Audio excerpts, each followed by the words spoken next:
এখন কিছু কিছু যারা অ্যাগ্রি পার্টি, যারা যারা অ্যাগ্রি হয়েছেন, তারা আসলে এই পুরো সিচুয়েশনটাকে ক্যাশ ইন করতে চাচ্ছে, এবং ক্যাশ ইন করে আমাদেরকে একটা বিপদে ফেলেছেন, ইন্টারিম গভর্নমেন্টকে। ইন্টারিম গভর্নমেন্ট সত্যিকার অর্থে এটাকে কিভাবে ডিল করবে আমরা বুঝছি। আমরা যেটা করতে পারছি সেটা হচ্ছে আমরা কাউকে হ্যারেস করছি না, কাউকে অ্যারেস্ট করছি না, কিন্তু আনফরচুনেটলি এই কেসগুলো হয়েছে। বাট আমার মনে হয় যে আমাদের এই যে এই পুরো জিনিসগুলোর বীজ আসলে ছিল গত 15-16 বছরে যে আমাদের জার্নালিজমের ফেইলিউর।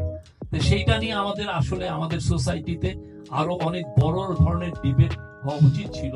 সেটা না হয়ে ওইটাকে অনেকে পাশ কাটিয়ে নতুন করে শুরু করতে চাচ্ছে। এই নতুন শুরু করাটার আগে আমার মনে হয় পুরনো কি হয়েছে সেটা নিয়েও এক ধরনের আমরা, যাতে we can make a fresh start, সেই জায়গাটা আমাদের আসলে এক ধরনের এটা নিয়ে রিভিউ করা উচিত। কার কি ফেলিউর হয়েছে? আমাদের সবার ফেলিউর হয়েছে, ইনক্লুডিং মাইসেলফ। আমাদের সবার সেই জায়গাগুলো আমরা বলি যে না, আমরা এই জায়গায় রাইটস এর অ্যাসপেক্ট যদি দেখি, দেন উই মেড মিস্টেকস। ওইটা হলো হয় কি, তখন এক ধরনের জার্নালিজমে তখন আবার নতুন একটা গতি পায়। একটা গ্রুপ তো ভাবছে যে এখন ওই লোকগুলো আছে এবং ওই লোকগুলো তাদেরকে টার্গেট করছে, এবং তারাই অনেক সময় মব ক্রিয়েট করছে। অনেক ধন্যবাদ। পরবর্তী প্রশ্ন রোমিও ভাই। হ্যাঁ, আমার নাম মুক্তাদির রশিদ, আমি একজন সাংবাদিক।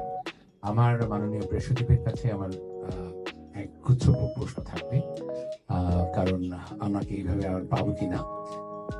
1971 সালে 2.5 লক্ষ লোক মারা গেছে, মানে 3 লক্ষ লোক মারা গেছে না 30 লক্ষ লোক মারা গেছে, এটা যেমন বিচার্য একটি বিষয়, বা এটা আপনারা মানে সরকার কি ন্যারেটিভ সেট করবে আর একজন সাংবাদিকের চোখে কিভাবে দেখবে, সেটা তো অবশ্যই আপনি অন্তত বিশ্বাস করেন, সেটা আলাদা। তেমনি ভাবে 2000 লোক মারা গেছে, 800 লোক মারা গেছে না 1400 লোক মারা গেছে, সেই বিষয়টাও একজন সাংবাদিকের কাছে প্রশ্ন তোলাটা, আপনি কি মনে করেন সাংবাদিক হিসেবে প্রশ্ন তোলাটা কি অনৈতিক কিনা? এটা আমার প্রথম প্রশ্ন। দ্বিতীয় প্রশ্ন হচ্ছে, আমরা আমাদের পার্শ্ববর্তী একটি দেশ আছে যেটার আপনি জানেন, যারা 5 আগস্টের পর থেকে মিথ্যাচার করে বাংলাদেশের ইমেজকে ক্ষুণ্ণ করার চেষ্টা করছে। সেখানকার যে প্রধানমন্ত্রী আছেন, তিনি কোনো প্রেস কনফারেন্স অ্যাটেন্ড করেন না। আমরা দেখতে পাচ্ছি গত 9 মাসে আমাদের যিনি প্রধান উপদেষ্টা হিসেবে ইন্টারিম গভর্নমেন্টের দায়িত্ব পালন করছেন, তিনিও কোনো প্রেস কনফারেন্স এভাবে অ্যাটেন্ড করছেন না, তখন সাংবাদিকদের নিয়ে এটা করছেন না। আপনার থ্রুতে অনেক ইন্টারন্যাশনাল মিডিয়াতে তার ইন্টারভিউ ছেপেছে, কিন্তু কোনো প্রেস কনফারেন্স আমরা দেখতে পারিনি, কেন? এবং তৃতীয় প্রশ্নটি হচ্ছে, আমরা দেখতে পাচ্ছি যে আপনারা সরকার গঠনের পরে অনেক সাংবাদিক জেলে আছেন, এবং আজকে যখন আমরা দাঁড়িয়ে এই প্রোগ্রামটা করছি, তখনও ফারজানা রূপা এবং শাকিল এই মুহূর্তে জেলে অবস্থান করছেন। তাদেরকে বিচার না করে এভাবে জেলখানার ভিতরে রাখাটা আপনারা কি নৈতিকভাবে সমর্থন করেন কিনা? ধন্যবাদ মাননীয় প্রেস সচিব। প্রথম কোশ্চেন, এই যে অনেকগুলো কোশ্চেন হলো, আমি হয়ে যাই, যে পাজল হয়ে যাই। আবার লাস্ট কোশ্চেনের ক্ষেত্রে বলবো যে 4 জনের বিষয়ে এখন ইনভেস্টিগেশন হচ্ছে, এবং এটা law is taking its own course. এর বাইরে আমার কিছু নেই। আরো যদি আপনি ডিটেলস জানতে চান, আমার মনে হয় এই প্রশ্নটা আপনি আমাদের মাননীয় ল এন্ড জাস্টিস অ্যাডভাইজারকে এটা আবার করতে পারেন। সেকেন্ডটা হলো professor Yunus.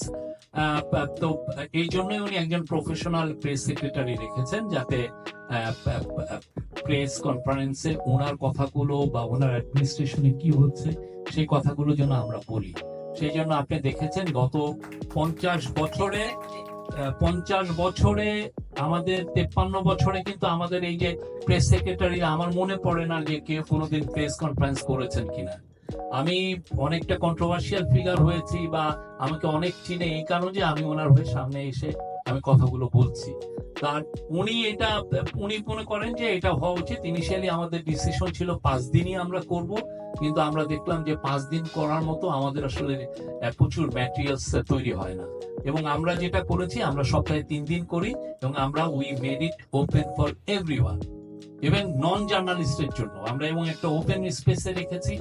Anyone can go, anyone can ask question, এবং আমরা সাধারণত সবগুলো কোশ্চেনে, মাঝে মধ্যে সময় স্বল্পতার জন্য 2-1 জনের কোশ্চেন নেওয়া হয় না, এবং এটার জন্য আমরা সরি, বাট আমরা সবার কোশ্চেন গুলোই নেই।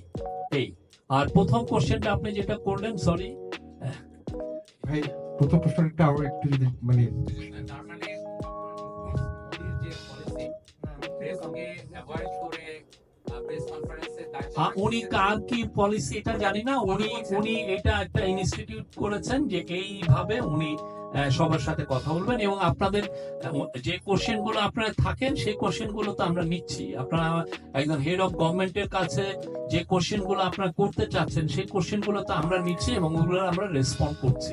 এখানে ওনাকেই থাকতে হবে এটা তো কোনো মানে হয় না। রবি ভাই প্রথম প্রশ্নটা যদি আবার একটু সংক্ষেপে প্রথম প্রশ্নটা ছিল, আমি সংক্ষেপে বলে দিচ্ছি, এটা হচ্ছে যে জুলাই আগস্টের অভ্যুত্থানের শহীদদের সংখ্যা নিয়ে প্রশ্ন করাটা অনৈতিক কিনা বা আমরা কি কোথাও বলেছি এটা অনৈতিক? আমরা কোথাও কি উনি যে কোশ্চেন করলেন ওনার আমাদের কি অ্যাডভাইজার কি বলেছেন যে আপনি একটা অনৈতিক কোশ্চেন করেছেন? কোথাও আমরা বলেছি? আমি নিজে কি কোথাও পোস্ট করেছি যে উনি এই কোশ্চেনটা কেন করলেন? আমাদের তরফ থেকে কোথাও বলা হয়েছে যে উনি অনৈতিক বলেছেন? আমরা কোথাও বলেছি যে না এই কোশ্চেন করা যাবে না? এই প্রশ্নটা নিয়ে যারা প্রোটেস্ট করছে তাদেরকে আপনি এটা বলতে পারেন। আমরা তো এখানে আমাদের কোন গভর্নমেন্টের কেউ কি বলেছে যে এই যে ইনি এই কোশ্চেনটা করছেন, এই কোশ্চেনটা করার কোনো রাইট নাই? আমরা এটা কোথাও বলেছি? আমাদের এখান থেকে কেউ বলেছে? আপনি আমাকে বলেন। আমি সেটা বলছি না, আমি বলছি যে আপনারা তো এই ইনফরমেশনটা পূর্ণাঙ্গভাবে মানুষকে দিতে কিন্তু আপনি ব্যর্থ হয়েছেন। না না, আমরা ব্যর্থ হইনি। আপনি যদি এখন তারপরে আপনার প্রশ্ন থাকে, আমার তো কিছু করার নাই। এটা নিয়ে ইউএন বলেছে, আমরা বলেছি, আমরা গেজেটেড করে দিয়েছি। হ্যাঁ, তারপরে যদি মানুষের কোশ্চেন থাকে, উনি কোশ্চেন করেছেন এবং আমাদের অ্যাডভাইজার সেটা রেসপন্ড করেছেন। এর বাইরে আমরা কি করতে পারি? এখন আমাকে ডেকে এনে যদি জোর করে আপনি বলতে পারেন যে না, তুমি এটা ইয়ে করে, এটা তো ঠিক না। আমরা কোথাও তো বলে নাই যে আপনার প্রশ্ন করার রাইট নাই। সবার প্রশ্ন করার রাইট আছে।